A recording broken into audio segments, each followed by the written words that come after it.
사무엘하 14장 21절에서 33절까지 말씀을 살펴보도록 하겠습니다.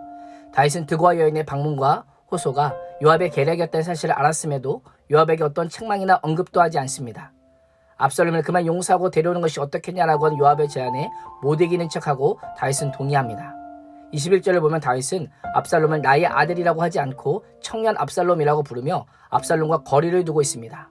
이 거리는 쉽게 좁혀지지 않습니다. 요압이 구슬에 가서 압살롬을 데려왔지만 다윗은 압살롬을 그의 집으로 보내며 자기 얼굴을 보지 않게 하라고 명령합니다. 아버지로서의 만남은 뒤로 미루고 2년간 압살롬의 왕궁 출입을 금지합니다. 다윗은 이런 태도를 통해서 그에게 왕위를 물려줄 수 없음을 내비치고 있었던 것입니다. 다윗의 이런 행동이 어떻게 보이십니까? 청년 압살롬을 데려왔다면 그의 잘못을 지적하고 하나님 앞에서 회개케 하여서 아들 압살롬이 되게 해야 했습니다. 아들을 사랑하는 아버지라면 회개한 압살롬을 진정한 하나님의 사랑으로 포용해야 되지만 다윗은 이런 과정 없이 압살롬의 대를 그대로 묵과해 버렸던 것입니다. 때로는 다윗처럼 압살롬이 저지른 살인죄에 대한 분노가 가득할 때가 있는 반면 자식에 대한 부모로서의 정이 오버랩되어 분명한 신앙의 결정을 하지 못할 때가 있습니다. 그때 분명한 선을 그어야 합니다. 압살롬을 진심으로 용서하든지 압살롬으로 하여금 회개할 수 있는 기회를 주든지 말씀에 기초하여 분명한 선을 그어야 하는 것입니다. 25절에서 27절은 압살롬에 대해 소개합니다. 성경은 압살롬이 이스라엘 가운데 가장 아름다운 남자요 발바닥부터 정수리까지 흠이 없을 정도로 매우 칭찬받는 사람이라고 묘사합니다. 매년 연말에 머리카락을 깎을 때면 그 무게가 200세겔, 약 2.1kg나 될 정도로 아름다움과 남성의 강한 힘을 상징하는 풍성한 머리카락을 지니고 있음을 묘사합니다. 왜 성경은 압살롬의 용모에 대해서 구체적으로 기록할까요? 외모가 출중하여 왕의 자격을 다 갖춘 듯 착각할 정도임을 강조하기 위함입니다. 외모가 왕의 기준은 아니었지만 백성들이 압살롬의 외모에 압도당할 정도로 탁월했던 것입니다. 외모는 아름다웠지만 그의 마음은 아름답지 않았습니다. 압살롬은 2년 동안 예루살렘에 있었지만 왕의 얼굴을 보지 못했습니다. 압살롬은 몸은 돌아왔지만 다윗이 그의 존재감을 인정해주지 않았고 추방도 환영도 아니었습니다. 압살롬도 변하지 않았고 회개하지도 않았습니다. 복수는 하나님께 속한 것이라고 생각하고 자신이 할 일은 다 했다고 생각했을 수 있습니다. 이런 상황에 누가 가장 생각날까요? 아버지 다윗이 자신을 냉대하는 것 같아 서운했을 것입니다. 긴 시간이 흐르면서 압살롬은 자신에 대한 아버지 다윗의 미움이 사라지지 않았음을 깨닫고 요압을 왕에게 보내어 자신을 만나줄 것을 요청합니다. 거듭되는 요청에 요압이 거부하자 이번에는 종을 시켜 요압의 보리밭에 불을 지르게 합니다.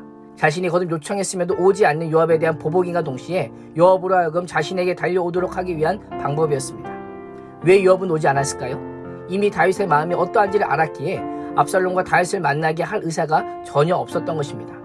다윗과 만날 수 있는 중재자 역할을 했던 요압이었기에 요압이 오지 않는 것은 압살롬의 분노를 충분히 사게 하였습니다.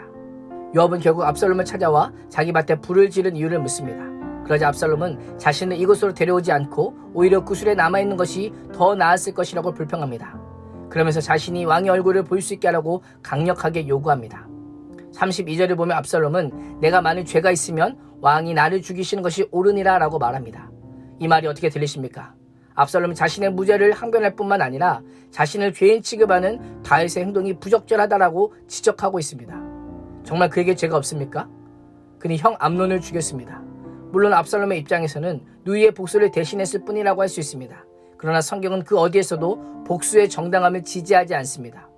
물론 동해 보복을 언급하지만 압살롬의 살인은 동해 보복에 해당하지 않습니다. 자신이 저지른 죄에 대해서는 조금도 반성하지 않은 채 오히려 자신을 귀환시키고 만나주지 않는 다윗을 향해 원망과 불평을 쏟아냅니다.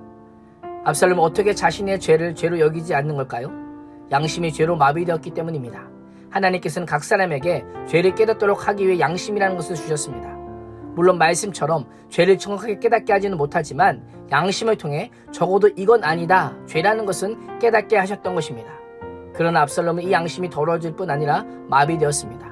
이후의 말씀을 보면 압살롬은 치솟는 인기와 참을성 없는 성품, 수단과 방법을 가리지 않고 원하는 것은 무엇이든 얻어내야 하는 집요함을 통해서 죄에 사로잡힌 인간의 모습이 어떠한지를 잘 보여줍니다. 어쩔 수 없이 요압은 다윗 왕에게 가서 압살롬의 의중을 전했고 다윗은 5년 만에 압살롬을 불러 입을 맞춥니다. 그러나 이번에도 다윗은 압살롬의 마음을 확인하지 않은 채 자식이라는 정 때문에 받아줍니다. 얼굴을 땅에 대고 절을 하는 압살롬의 마음에는 용서하는 아버지, 나를 받아주시는 아버지라는 인식은 없이 아버지의 자리, 왕자만 있을 뿐입니다. 결국 압살롬의 기한은 절반의 기한이요 다윗의 결정은 정의와 사랑이라고 하는 두 마리 토끼를 모두 놓치고 마는 결과를 낳았습니다. 오늘 하루 만나는 사람들과의 관계 속에서 공평과 정의, 사랑과 자비가 균형을 이루므로 하나님의 은혜와 사랑을 흘려보내는 복된 하루 되시기를 축원합니다. 기도하겠습니다. 하나님, 다윗은 압살롬이 돌아오는 것을 허락하였지만 돌아온 압살롬은 만나지 않고 2년 만에 만났을 때에도 자식에 대한 정에 이끌려 만났을 뿐 진정 죄를 회개하고 용서를 구하였는지 대해서 묻지도 않고 알고자 하지도 않는 모습을 보게 됩니다. 다윗은 나름 좋은 결정을 내렸지만 정의와 사랑이라는 것을 모두 놓치는 어리석음을 낳았음을 기억하며 삶의 자리에서 공평과 정의와 사랑과 자비를 균형 있게 실천하는 믿음의 사람 되게 하여 주옵소서. 예수님의 이름으로 기도합니다. 아멘.